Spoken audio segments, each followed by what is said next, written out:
Here at a co-packing facility in the Bronx, New York, OddFellows pumps out 41,000 gallons of ice cream every year. But among all of the flavors they make, this plant-based chocolate chunk ice cream is one of the most challenging. It took over a year to develop the recipe, and it still takes 4 times longer to make than a dairy-based ice cream, because it's entirely made by hand. Today, the job of making this flavor is up to Abby Lavin and Manny Pichardo, who run an experienced team of ice cream makers. Manny's been doing this for longer than I've been born, I think. And there's no one else besides Manny who could do this. We visited OddFellows' facility to see how he makes this ice cream in such big batches.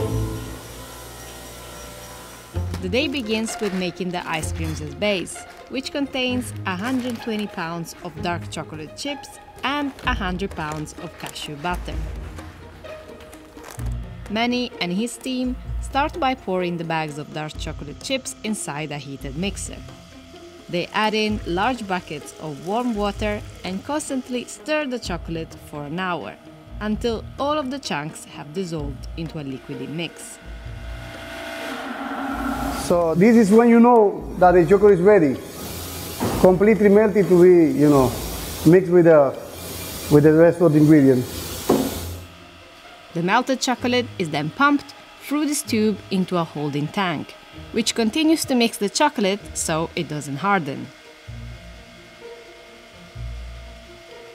Next, Manny creates a mixture of stabilizers and salt. The combination of the two helps the ice cream stay together and form smaller ice crystals when it's eventually frozen. It also gives the ice cream some softness. But according to Abby, adding too much stabilizer can be a recipe for disaster.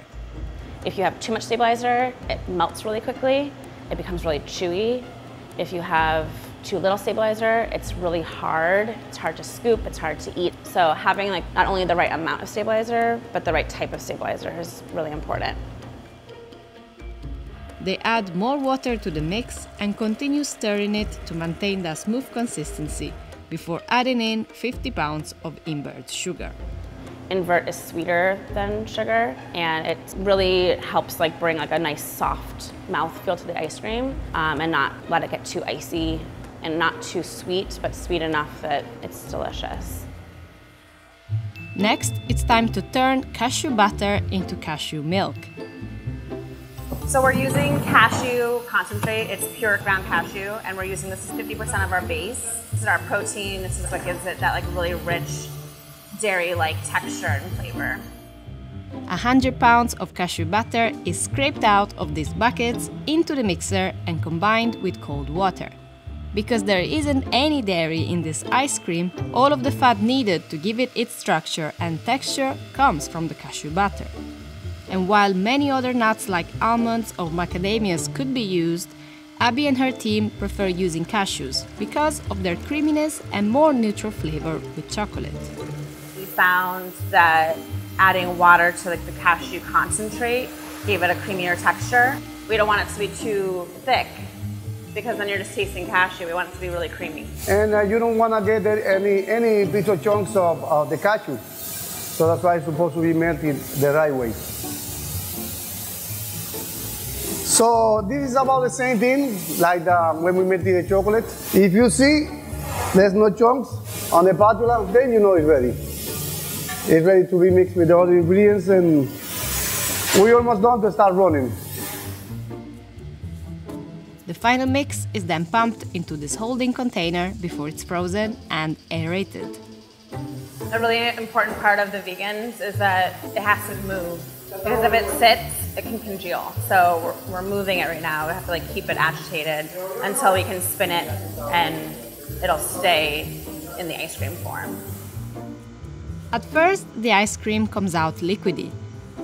But once it starts to freeze, they begin pumping it into these 3-gallon cartons. So that's ready. That's ready. They add chocolate chips by hand for the first few cartons, while another employee adjusts and fills a fruit feeder that will add in the right amount of chips at a steady rate. As it's pumped through these pipes, the mix is combined with one of the most important ingredients. But it's something you can't see. It's air, and it makes up around 20% of the total volume of this ice cream.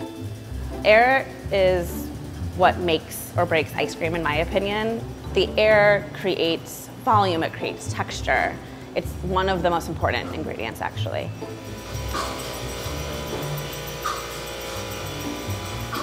Each carton is weighed, then wheeled into a blast freezer where it's kept to harden and wait for final delivery.